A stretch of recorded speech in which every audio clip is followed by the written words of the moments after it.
As Rennsport stands right now, it is being pummeled left and right in Steam with mostly negative reviews. In my review, which I totally recommend you to watch so you get a better view of what I'm talking about, I mentioned that this title is really directed towards the multiplayer and crossplay features. Prior to my review, the multiplayer was closed, bar a few sessions for crossover testing that I didn't have time to go to. So, it is just normal to test the main thing after the game releases.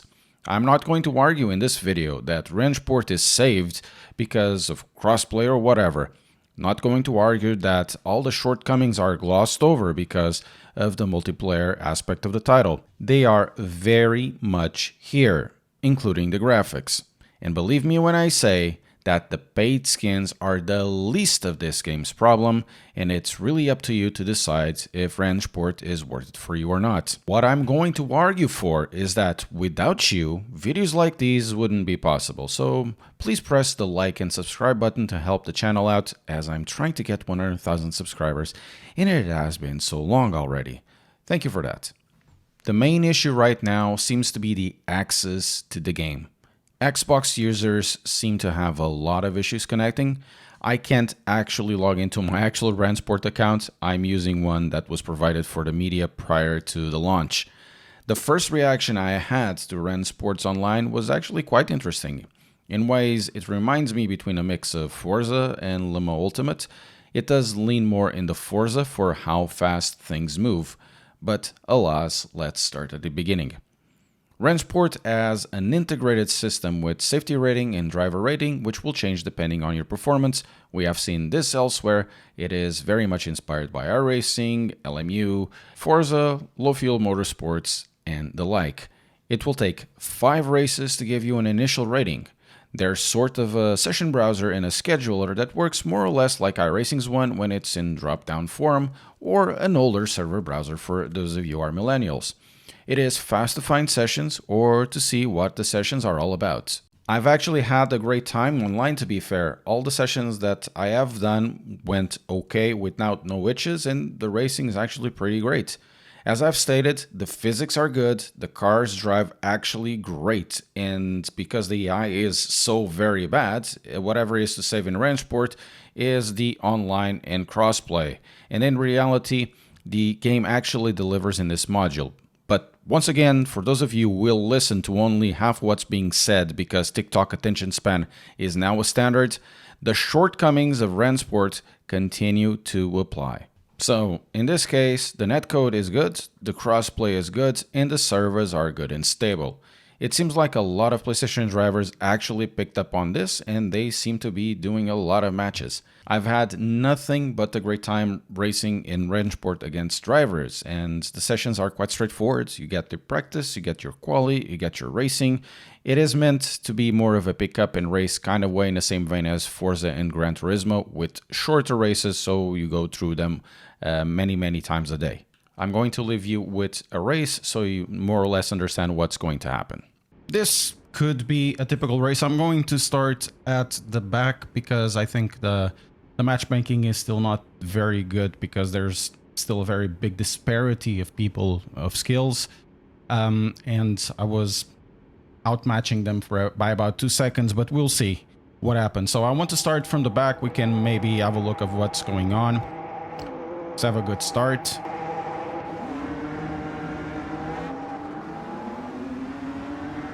So we actually did a really good start. So I changed the resolution for 4K. That brings some advantages, some disadvantages, as you know.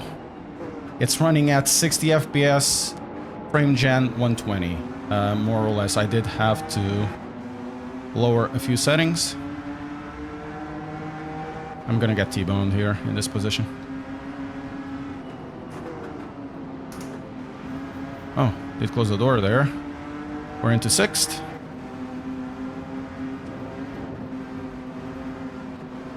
And one thing that you can't forget, you need to do all the time. My God, no. Is basically making sure that you change your traction control settings for the session, because for some reason it keeps changing back to the original one, so I have to always go to the traction control settings and change it to... Ooh,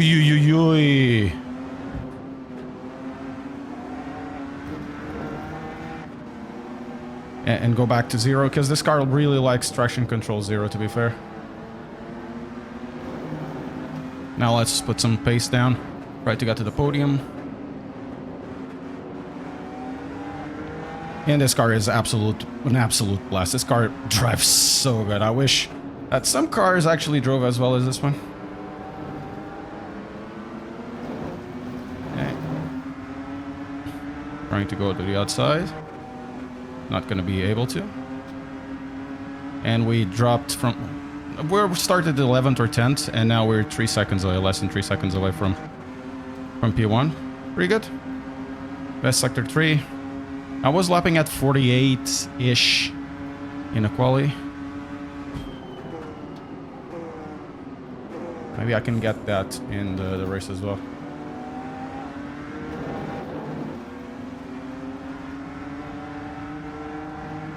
Hopefully. We still have a lot to capture here, because you still have to overtake second. And you need to get to third. At first, I mean.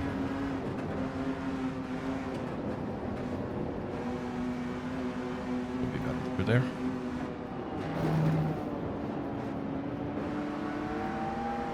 Let's get Refugio on the straight. See if I can do a little bit of a dive moment there. Oh, he's going for the defense. If he misses it, and he misses.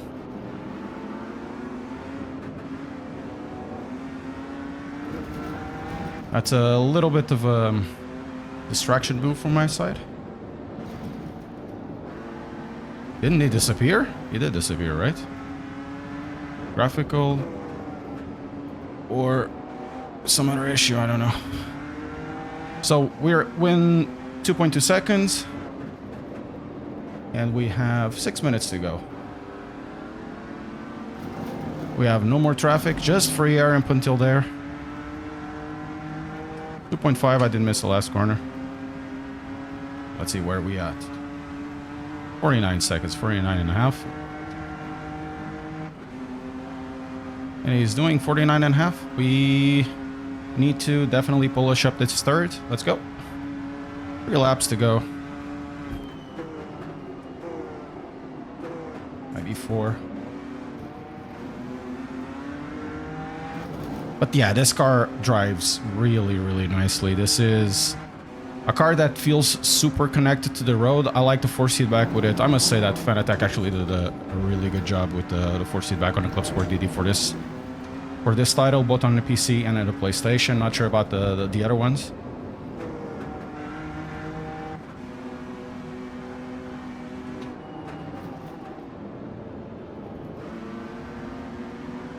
Some people were complaining about that the GTD Pro wasn't connecting. Other people on the PlayStation as well having some issues.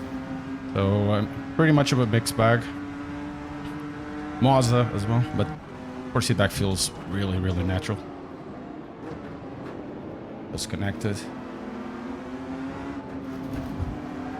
And you really feel that you are engaging with the car.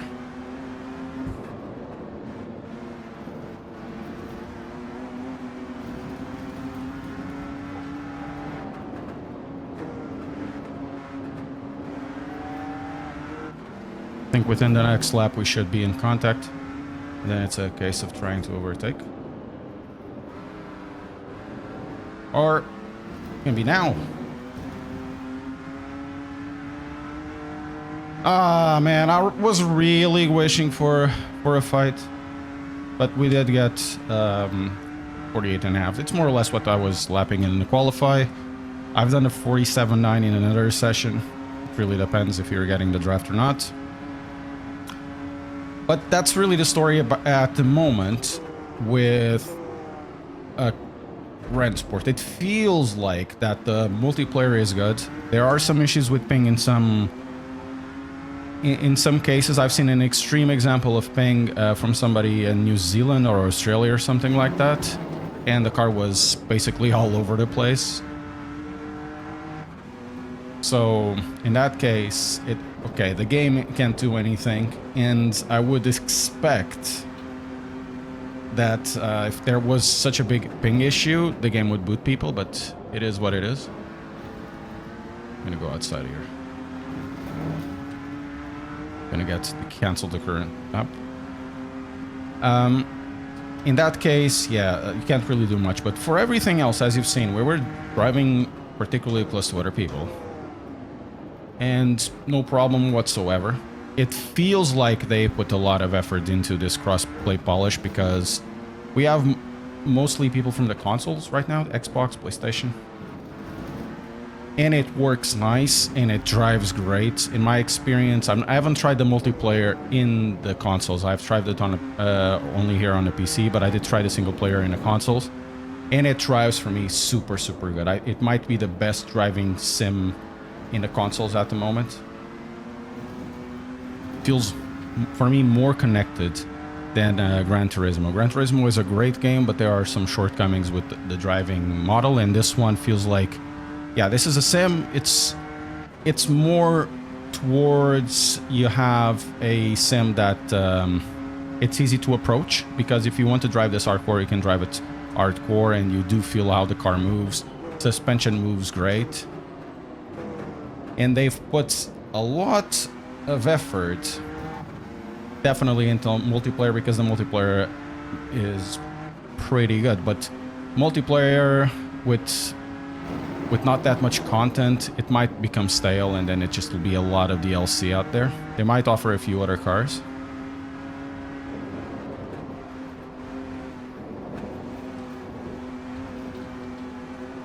What is that? I have a car that's going to retire.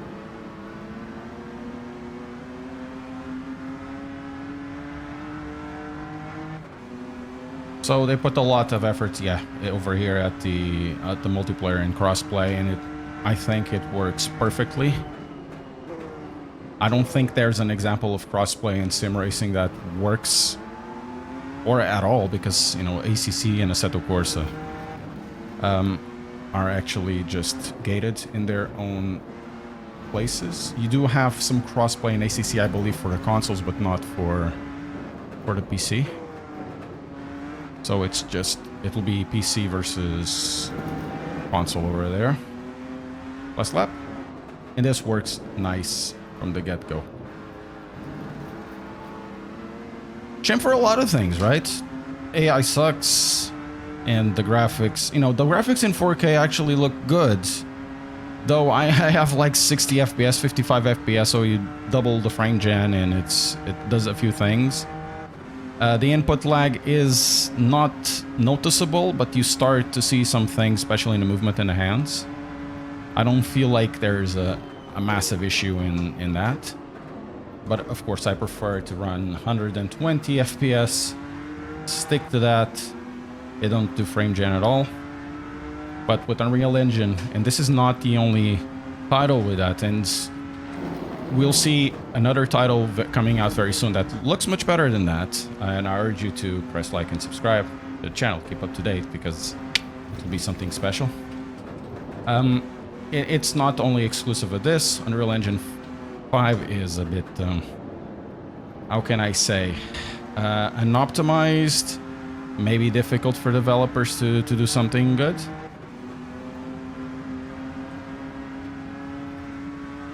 But as it stands, for the driving, I think crossplay, I think the physics, they work really well for multiplayer.